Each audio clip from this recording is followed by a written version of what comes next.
So just bear with me. Okay, so there's that. Okay, there's YouTube, and here is Facebook. So, well, good afternoon, everybody. This is Patrick from the Poison Pen Bookstore, and we're here with another of our virtual events. And today we have a very special historical mystery trifecta for you. We have Joh Rowland, who's going to be talking about her brand new book, Garden of Sins. We have some signed copies here. I'll go ahead and put a link to these in the comments field. And then we have Stephanie Graves, who's going to be discussing her brand new book, A Valiant Deceit. Also have signed copies of that. And our good friend Rosemary Simpson. We've tried to do our best to create this very pixelated cover, but we will have autographed copies of her brand new book, The Dead Cry Justice. So I'll be, as usual, in the background, kind of monitoring your questions if you have any for any of our three authors today. Just go ahead and put them in. Don't be shy. And Barbara will summon me towards the end of the hour. So Barbara, over to you. Thank you very much, Patrick. Why don't we have autographed copies of Rosemary's book, you're going to ask? And the answer is I screwed up. So every once in a while, something slips by me. So I will discuss with Rosemary, sending some books to her. Fortunately, I think I'm right, Rosemary, you're here in Arizona right now. Yes, I'm in Tucson. Right. And so usually what I've done in past years is I've just come up to Phoenix and had Scottsdale and had a wonderful lunch and been at the Poison Pen, and it's been delightful. But Zoom is okay. Well, it works better when we're having a group of authors. But, you know, if you'd like to drive up and have lunch and sign a few books, we could do it that way. We'll talk. But in any case, I thought we'd do this alphabetically because our three authors are really writing in different ages and actually different countries. And so let's do that. And then maybe we'll talk a bit and we'll be glad to take questions about aspects of writing historical mystery as opposed to contemporary mystery. So Stephanie, you wrote an absolutely wonderful book called Olive Bright Pigeoneer, which I discovered to my absolute amazement that pigeons made incredible spies and messengers during the Second World War. How did you ever come across this fabulous information? Well, actually, it's kind of a little bit of a coincidence, I guess. About 15 years ago, I took my two sons to see the Disney movie Valiant, which was kind of a loose animated version of how homing pigeons contributed to the war effort. And it was a good movie, but I think I enjoyed it more than my boys did. And I don't know, I think it was just in the back of my mind all this time because I had been writing romance. And when I decided I wanted to write a mystery, I knew immediately that I wanted it to be set in World War II and have the protagonist would be a pigeoneer.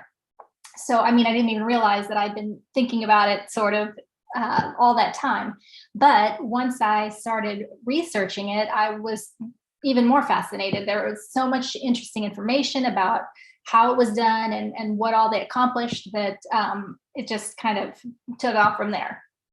I was reading something in World War I the other day. I can't remember if it was the new Charles Todd or whatever. And sure enough, you know, passenger pigeon or racing pigeons, passenger pigeons, carrier, whatever, appeared. And so actually they had been used prior to World War II.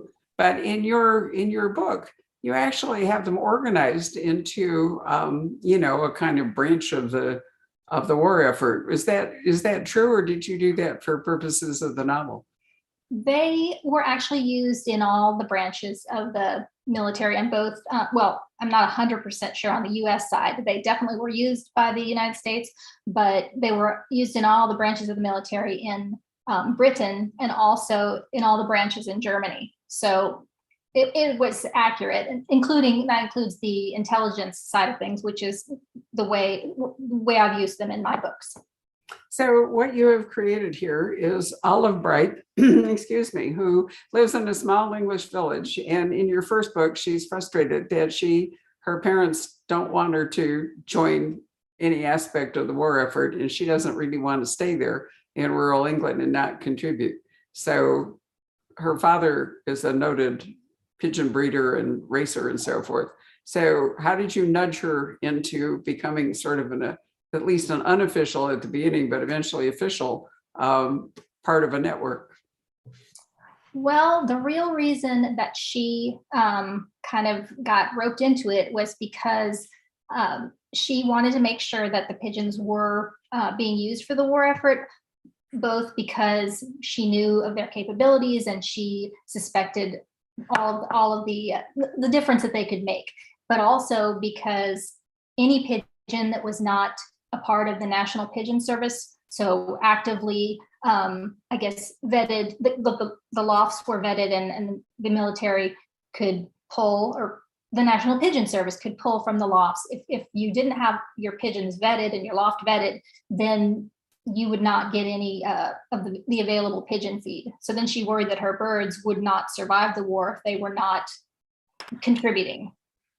So in a very clever way, you've actually created a cozy English village mystery with spy overtones or war effort overtones. And having written romance, you have Olive was always sort of expected to become engaged or married to a local boy who goes off to fight. And then you introduce the sexy Captain Jameson. So he's a lot of fun. So in the new book, what's going on? In the new book, Olive, who had just kind of been getting used to her new role as a pigeoneer working for an intelligence service, she's just come back from Fanny training. And Fanny is the first aid nursing yeomanry, which is in World War II was basically kind of a catch-all. Women could sign up and then would be sent off for training, and they would be trained in various things like driving or ciphering, wireless telegraphy, and then they would just kind of be dispersed to the different groups that needed them. So she has been kind of taken on by the intelligence group for an actual job in addition to her pigeoneering, which she really wanted, because that kind of puts her more into the center of things and not like off by herself in her own loft, just not being told anything. So she's just finished her Fanny training and is back at the manor that the intelligence service is working out of. And she is getting used to all that and sort of discovers a body. And then so she's back in with her amateur sleuthing as well.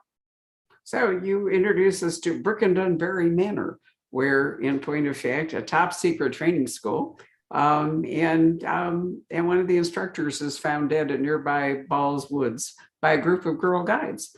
So off we go into deciphering a mystery, which we don't want to talk about. So I love the way you've combined, romance, the village, the war effort, the mission, and now a murder. So it all comes together extremely well. I was hoping that all the balls would stay in the air.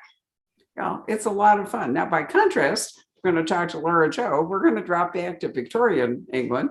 And Laura Joh, I have to say that if you had scripted this book to arrive at a moment in the royal family's life once again, when one of the princes might create a scandal or has created a scandal, you could hardly have done better. Yeah, that's true. But they've definitely had a reputation and a talent. Maybe it's hereditary for creating all kinds of scandals. I mean, look who's in their family tree: Henry VIII and Anne Boleyn. What could you expect from the offspring of these people? Well, you have got a young woman protagonist, and you've given her a profession of photographer so that she has more freedom, perhaps, to go and do things at a time when women were not necessarily even gainfully employed that way. Yeah, I think that at the time I'm writing, the 1890s in England, industrial revolution seems to have created a lot of opportunities for a lot of people, a lot more social mobility than there was before. I mean, it seemed like work had just multiplied astronomically, and somebody needed to do it. And hey, the women are there. They've always been there. They've always been capable, and now they have a chance to step into their own. There actually were female news reporters and editors at the time. Not many, but they were starting to rise and thrive.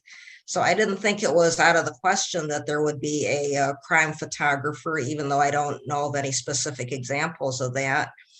But also in English history and contemporary current events, you have the tabloid tradition that didn't start with Rupert Murdoch and his ilk. That went all the way back to Victorian times, where tabloids and scandal sheets and all kinds of things were just all over the place. And so that definitely created an opportunity for reporters, including some enterprising women. So there's always been some speculation about the eldest son of George V and Queen Mary, who died young and appears to have been, well, we don't know that much about him. His brother became King of England and was obviously, it's kind of interesting. He was a better choice in the same way that Edward VIII, when he left us a better choice than his brother George VI. But, and so I don't even know, why it would be that would be true, that second sons would have turned out to be the better monarchs. But so Prince Eddie has always been kind of a question mark, and you bring him into this story in a serious question mark.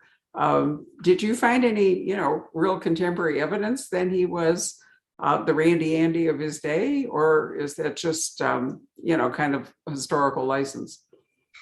Well, there were some actual factual instances that he did get sued for dallying with women and getting them in trouble. And, he was something of a ladies' man. I guess he got a reputation much later when he arose as a posthumous Jack the Ripper suspect.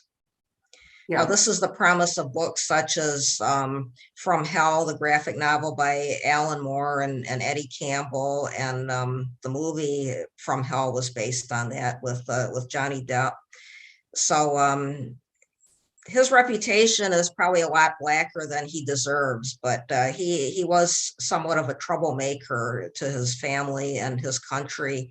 And I have a scene where it's explained that when he went out and about in Europe, people on the street would actually hiss at him because he had a bad reputation.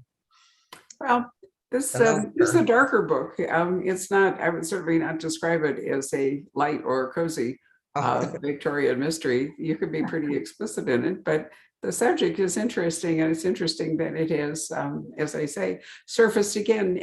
You made a pivot to Victorian England from your marvelous series set in Shogunate Japan, which I always absolutely love. Did you do that in part because you said everything you thought you had to say about the career of your husband and wife in Japan? Yeah, I think I did, because it's hard to keep a series going indefinitely. And after 18 books, it really is kind of hard to think of other things to say without repeating yourself.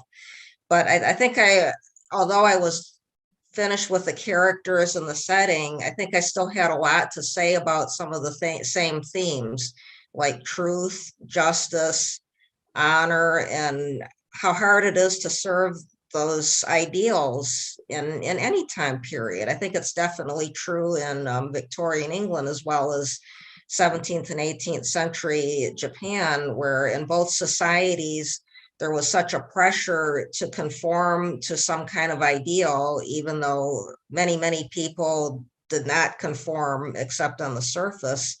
But somebody who had a moral compass and a sense of right and wrong was going to run into problems in either society, and Sano Ichiro did, and Sarah Bain certainly does in her investigations.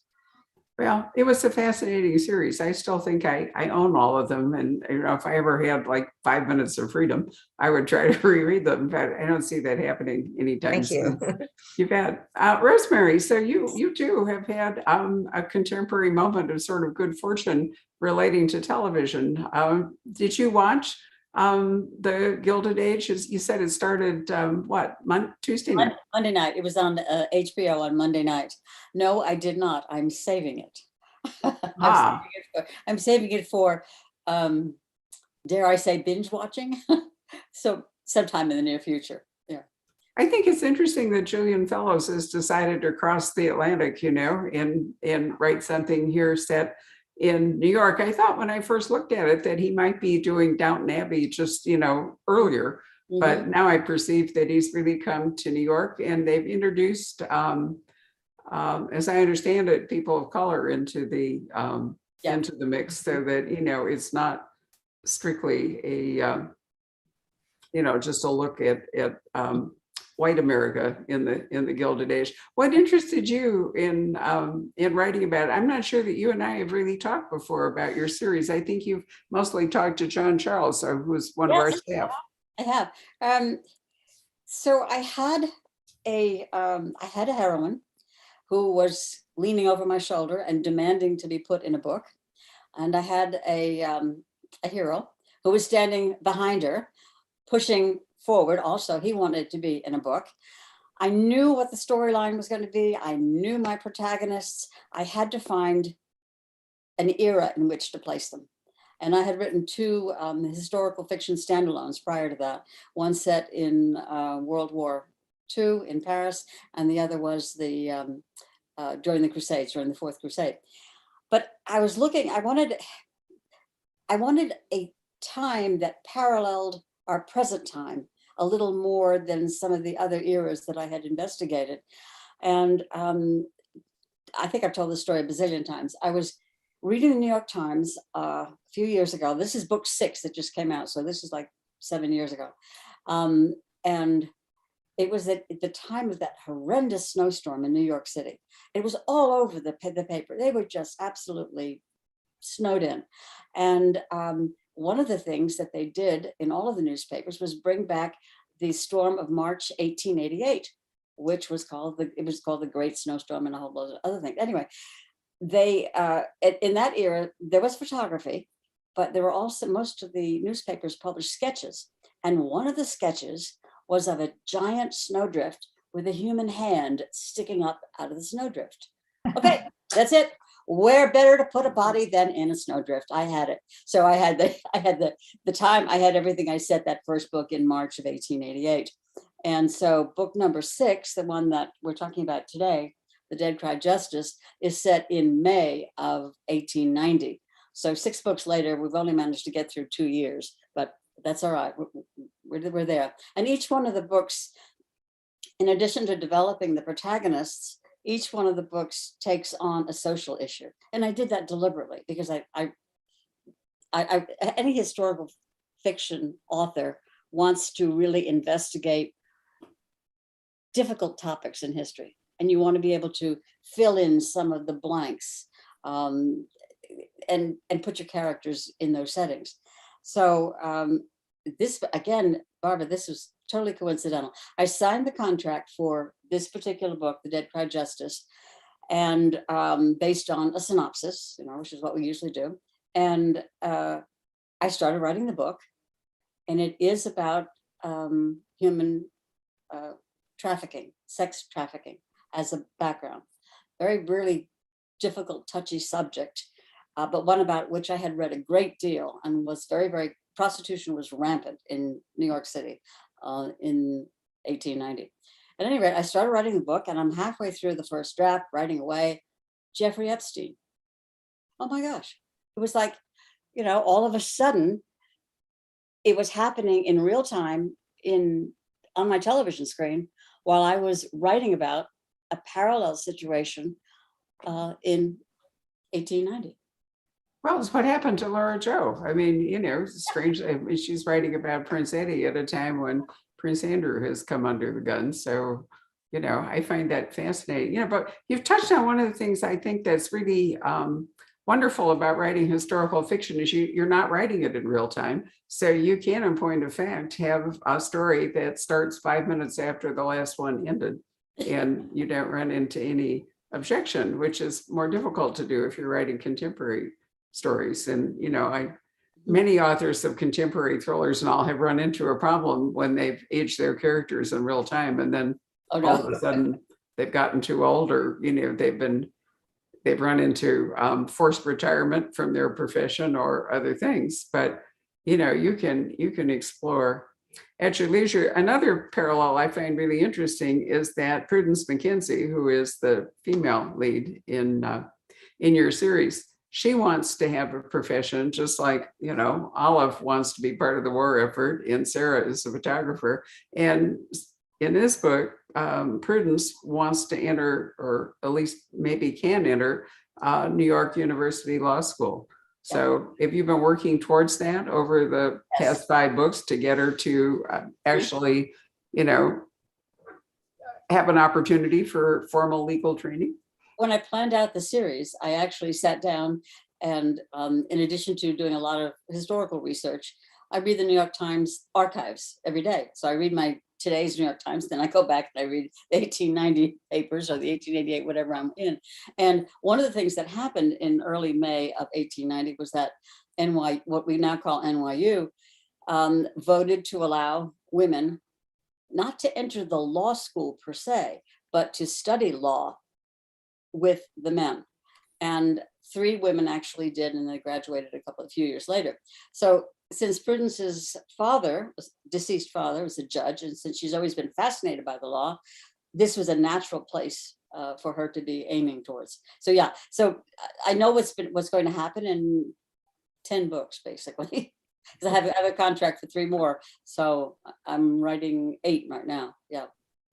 So you'll be able to work yourself towards that. That Sujata Massey has written a wonderful historical series set in 1920s Bombay, and her character has read the law and wants to be a lawyer, and is able to do that through her father's firm. But it was very difficult for women to be admitted to the bar and have any kind of practice. Laura, was there any kind of formal accreditation that Sarah Bain needs to be a photographer, a crime scene photographer, or work for the newspaper?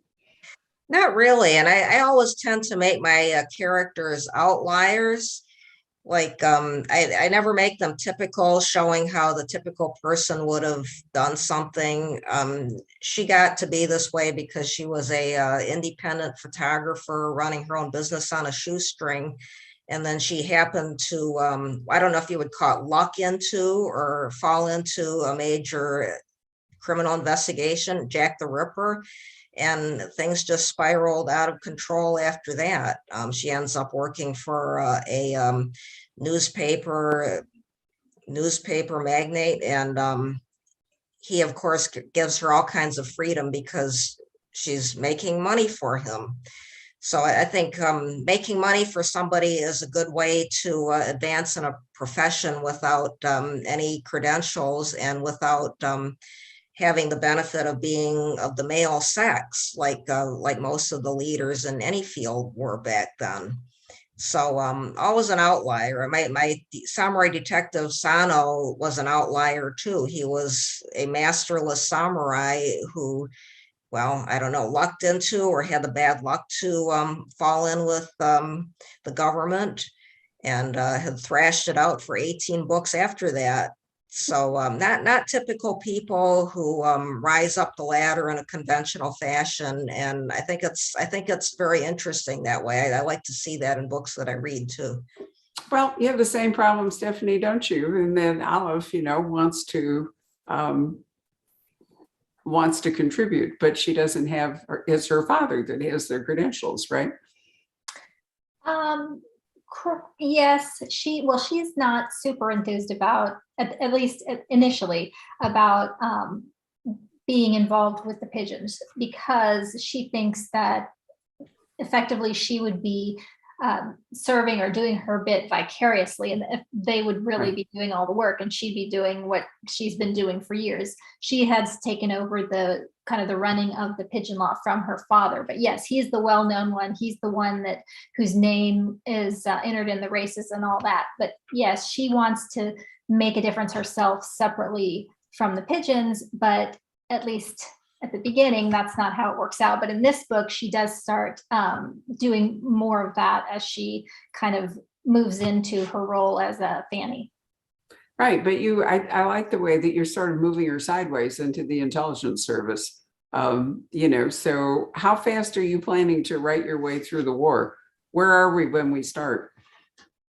Well, Olive Bright was started in May, I think, of 1941. And then this new one, A Valiant Deceit, I believe it starts in August, maybe, or either August or October.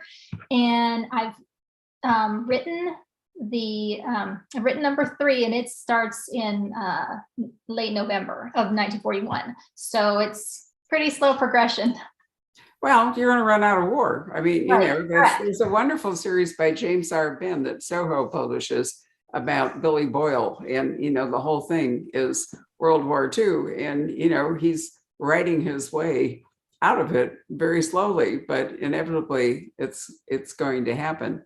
So didn't that happen to the Maisie Dobbs series? She kind of went from World War I all the way into World War II, or am I? Jackie has a new book coming out in March, and Maisie is now into World War II, and that was a threshold question for Jackie about whether she would stay in the 1930s or whether she would eventually, put Maisie through the war. And I mean, it must have been truly tragic to have been born in the early 19th century in England and have to live through 2 world wars. I know, right? It's just hard to even imagine how dreadful it would be to have gone through the First World War and then there you would be in the Second World War. I mean, we fought in both wars too, but it was at a distance. Right. It wasn't nearly as immediate. So, question for all of you, which is, why did you decide to write mystery as compared to other forms of historical fiction? Rosemary, what was it that, because mystery novels have particular structures, they have forms and so forth, and that can be a good thing, but maybe it can be a limiting thing. It's an interesting topic, because, as I said, I started out writing straight historical, standalone historicals. Right. And I started reading historical mysteries. And of course, I started with Ellis Peters. I mean, who doesn't start with Ellis Peters? And I read every single one of them. And I just read and read. And I became fascinated and drawn into the structure, because it's a shorter book, for one thing. Mine are 90 to 100,000 words, as opposed to a big standalone historical, which is usually maybe 120,000. At any rate, I became fascinated by what I was reading. And, you should write what you like to read. So that is basically it. It was almost an accident. I wasn't sure that I was going to write a mystery when I did the first Prudence, when I first started writing the first Prudence. But it developed. It just developed into a series, and it developed into the mystery genre, because it allowed me to do things with a character that I couldn't do in a straight historical. In a straight historical, I needed to stick absolutely to the truth of what was happening at the particular time. With the mystery, I could add the element of the mystery on top of the mystery on history. And it was actually a lot of fun to do. So, as I say, it was accidental, and I'm thoroughly enjoying it. Well, I'm an historian by training, and I read an enormous amount of historical fiction and real, in nonfiction. When I started the Poison Pen, historical fiction, that was in 1989, had largely died in the 1980s, because fiction does that. It rolls through different kinds of genres and so forth, and things go up and things go down. And historical fiction had gone way down, and so there was a wealth of writers at the end of the 1980s who recharged or found publishers and so forth by moving into mystery. And Ellis Peters was one of them. Edith Pargeter, she had written, romance and detective stories, which I loved and which I have read. But A Morbid Taste for Bones was really her, had a huge influence. But it was really Umberto Eco who got people interested in, because some people read it as a mystery. So in the 90s, I mean, there were historical mysteries written about every conceivable era except maybe Babylon. I mean, there were ancient Egypt, we had, Rome, we had a little bit of Greece, we had medieval, we had historical. Nobody actually wanted to write about the 17th century. Somehow or other, the English Reformation and the whole Jacobean thing never got anybody really going. And Laura was in fact writing about Japan during that time. And Yeah. Mhm. yeah, and I don't know, how long this trend will go on, or whether, we'll see people going back to historical fiction and away from mystery and then coming back. I mean, there's something that goes on about every 20 years. We call it genre roll, where one thing will rise up and, one thing, everybody gets tired of it and it kind of goes away. So writing historical mystery is in a way kind of a hedge, because you can always write historical fiction if the mystery part becomes less popular, or you can be more mystery if the historical fiction is less popular, and then romance always survives. So, you can move back to Mary Stuart or Victoria Holt. Did any of you read Victoria Holt? Oh, yeah, I love Victoria Holt. Oh, man, yeah. And I mean, in Mary Stuart's, one of the books that people most often think of is Nine Coaches Waiting. And that was historical. And yet, she primarily wrote, for her time, contemporary romance.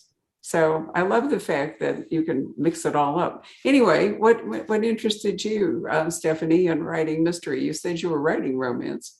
I was writing romance, and I was writing romance and also reading romance at the same time. But then my tastes in reading kind of changed, and I found myself reading much more mystery, particularly historical mysteries. And eventually, I kind of felt like I was mentally not keeping track with what was going on in the market, in the romance market, because I was not reading enough. And so I thought maybe it was a time to try my hand at writing a mystery. And I think because I had been reading so many historical mysteries, I went in that direction, as well as not going it. I think I didn't go directly for historical fiction, just because at least the ones that I've read tend to be more of a serious nature, and I tend to be kind of a lighter writer. It's kind of more on the cozy end of the mystery side than the hard-boiled or the dark thrillery type. So just to keep the whole genre element, I'm a genre reader and I'm a genre writer. So that's how I kind of fell into the mystery game. Did you like the fact that there's a more formal structure in a mystery than often is true in a romance novel? I did, actually. I totally changed my style of writing. When I was writing romance, it was basically, okay, I have a hero and a heroine. I kind of know what's going to happen. And then I would just sit down and write, and whatever came, and there would be lots of editing and lots of rewriting. But I figured when I started writing mystery, that wasn't going to work at all, because you can't just say, start typing and go, oh, I wonder who's going to do it, or, that's just not going to work out so well. So I planned out everything. I mean, I had a whole map and what's going to happen by chapter. And it was actually so nice to know what was going to happen every time I started a new chapter. So, I mean, I should have started doing that a long time ago, but it's been really good for me, for my writing, to have switched to mystery and gotten more organized. Rosemary, you sound so organized. I'm assuming that you would have naturally done all this anyhow, but does the form of mystery appeal to you as opposed to, nonfiction? I think so. I think so. One of the historicals that I wrote about the Fourth Crusade was originally research for a PhD dissertation in medieval history, but it was such a good story that I didn't want to waste it on a dissertation. So I wrote a novel instead, which I loved. And that turned me away from the PhD program, obviously. I like structure. I do a lot of spreadsheets. I've always kept track of how many hours I put in a day, how many words I put in a day. Like Stephanie, I do some outlining. I'm probably not as organized as Stephanie as far as the outlining. I know the beginning, the middle, the end. And as I go through, I usually outline maybe 2 to 4 chapters in advance, fairly detailed outline. And sometimes that affects what happens next. So that's my excuse for not outlining the entire thing. But I do, I like the structure. I did have to learn the structure though, because it's very different and it is a discipline. And I have to thank my agent for some of that, because with the first book in the series, we went back and forth 2 or 3 times on revisions, and it was mainly structure. It was mainly structural things so that it fit into that. But it's still, I don't write, it's not a cozy. It's, the category is historical noir, because you really hate the villains. There is nothing redeeming about my villains at all. You want them dead in the most excruciating way possible. And I will describe it to you in detail. If you're writing about sex trafficking, yes, I can yeah, certainly see that one too, but the other ones are also, but it's historical noir. So, and I know I've told this also many times. I got a furious email from a reader once who was angry because she said, I bought this because I thought it was going to be a cozy, and it's not. How dare you? And I thought, well, you know, if you just opened and read the flap copy, you would realize it wasn't a cozy. It was historical noir. Well, sometimes the packaging is deceiving. You know, there are kind of conventions for how to No, book, you know, no.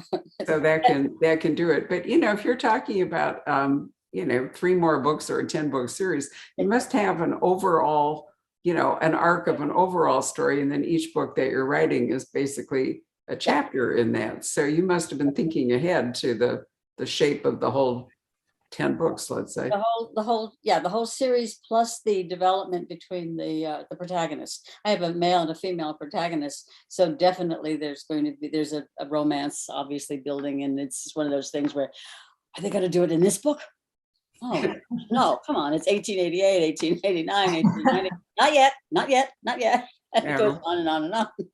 Well, if they're going to have sex, they're probably going to have to formalize it in the 1890s. I'm not going to give any spoilers. No spoilers. Yep. And even in World War II, that would be the case.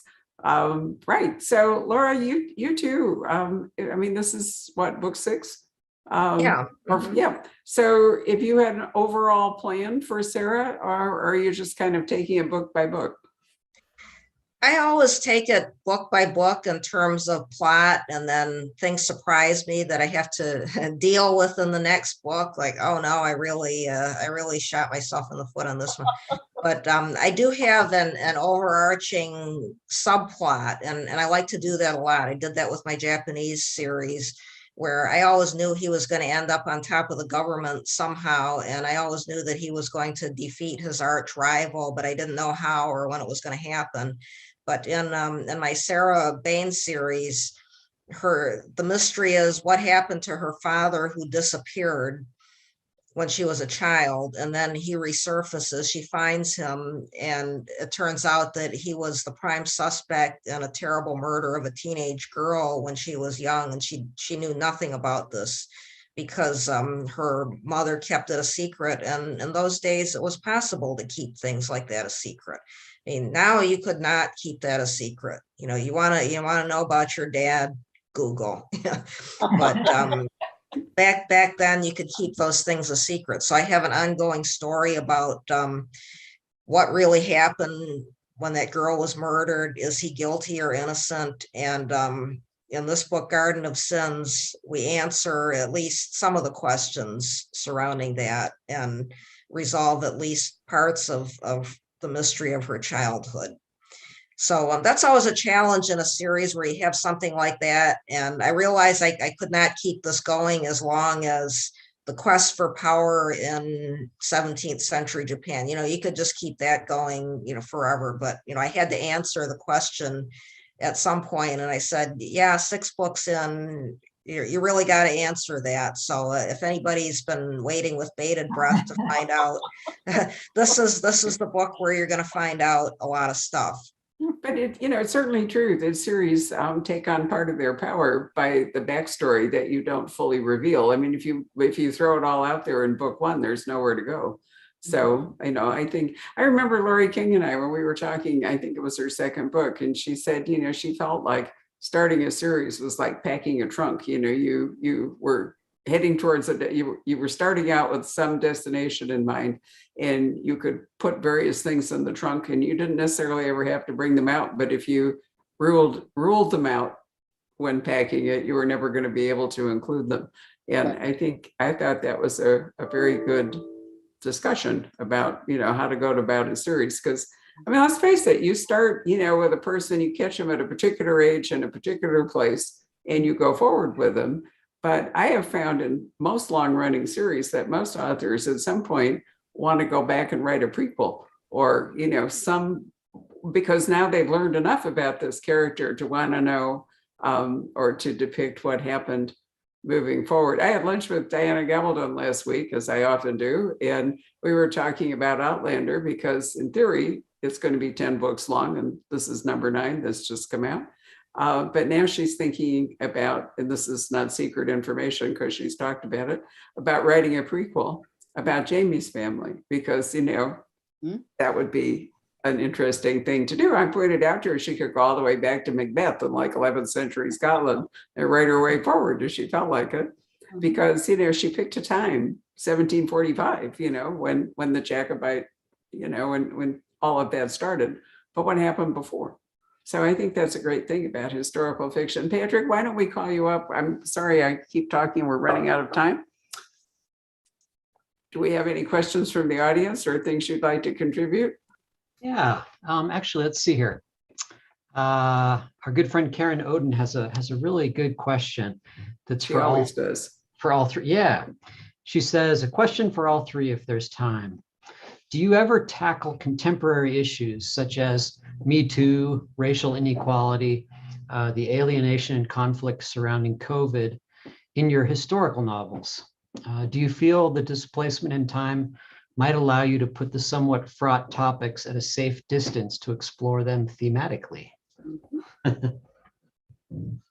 Well, Rosemary, speak up. Yeah, I'll just jump in and say that, yes, every single one of my books is exploring a historical or social topic, which also exists in contemporary society. Book number 4, which was, I can't remember the name of it.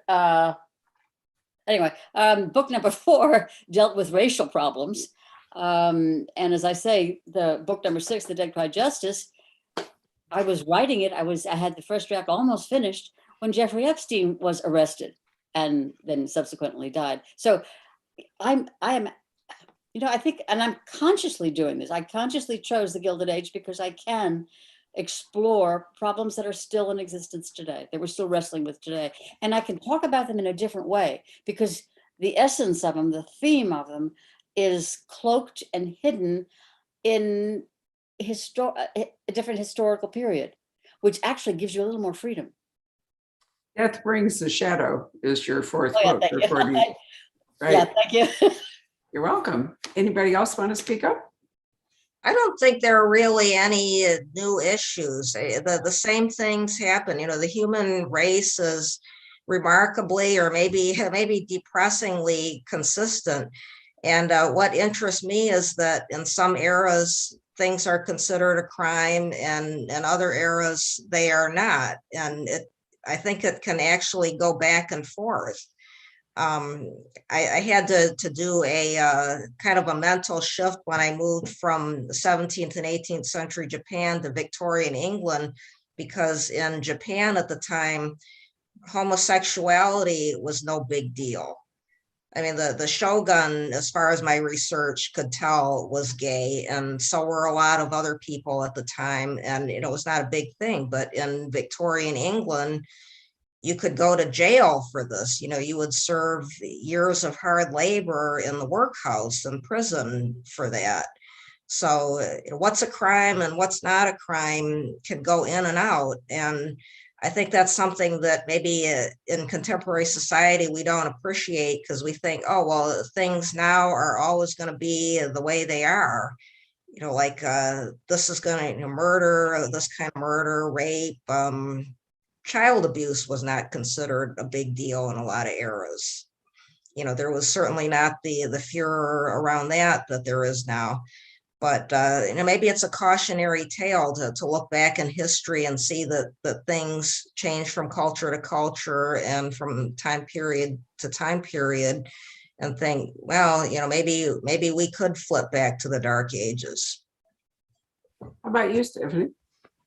I'd say that in my books, while the situations are definitely different, the same sort of questions arise, such as how you deal with a certain temptation, or with how far will you go to save someone, to protect your secret, to help with the war effort. I mean, how basically the limitations of personalities, and just how circumstances are going to play out, even if, I mean, obviously the current climate of things is not the same as it was on the home front in Britain in World War II, but the same sort of questions apply. But I think, Karen, it should be clear from the conversation with the three authors that, to use the modern parlance, they're all giving women agency. In each case, each of your protagonists, is a woman trying to do something at a time when it wasn't easy to contribute or to play a particular role. So I think that female empowerment is a theme in all of your books. Anything else there, Patrick? Let's see.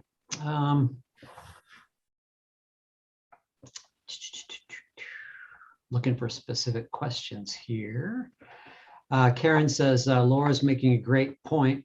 History does not always tend toward more liberal present day values. It's an uneven progression. Indeed. No other real questions. All right, well, I have a question. I have a question for all three. Are there any eras of history that you absolutely love to write about that you have not tackled? The 1950s. Wow. Yeah. That is an interesting era. I can hardly believe this turned into history. I mean, it was part of my life. I hate. Oh yeah, but I think there's a fascination of it, like the communism and post-war, and just the whole 1950s morality. Well, actually, I have a special interest in it because I'm working on a graphic novel about Sylvia Plath, who was all about the 50s. She came of age in the 50s, and this has just spun off into a lot of interest in just the period in general, and the state of mental health science and psychiatry at the time is really fascinating. It's just astounding what people thought back in the Victorian age, scientific wise, and it's just as astounding what they believed in the 1950s that we know is just utter quackery. I like the fact that you're moving forward in history. And I want to say that Laura's Japanese series, one of my all-time favorite historical series. I love Sano and Jiro and all the things that went on. And I'm not sure that the books are actually in print at the moment. Laura, are they? I'm not sure. Some of the earlier ones might not be. I guess thank God for Kindle, so that at least they are still around in some form or another. In digital form, but but I don't know about fascinating the time ones. to write about, and I thought Laura depicted it all very well, and there were echoes of it in the recent marriage of the Japanese princess and what she had to go through and give up in order to marry her longtime sweetheart is still there. What about you, Stephanie? Is there anything besides, you've got miles to go in World War II, so probably this is not a good time to ask you that question. Yes, and I have not written in any other time period except, well, that's not true. My romances were contemporary and one historical Regency time period. But I think if I were going to start a new series or branch out, my choice would maybe be the interwar years, just as kind of a difference between the heavy responsibility of the war, just how things are different in lifestyles, and how just everything lighter, a lighter perspective. Although I know plenty of things were happening that weren't, plenty of things to explore. Rosemary, you've got, 3 books to write before you can take Well, this. those are under contract, but I am about a third of the way through the first draft of a standalone. It's actually a sequel to the World War II novel I wrote that was written originally as a standalone. And I've got another standalone, which is actually a sequel to it. It just popped up. So I'm working on that. So I'm writing 2 books at the same time, one set in 1890 and one set in 1945. And then I also have, I was dipping back into the medieval, which is, the Constantinople one was written for 1204. And so now I'm thinking about going back into Henry II and on Eleanor of Aquitaine, which have been done to death, but I have a different slant on it. So I'm working on some proposals or developing some proposals for that.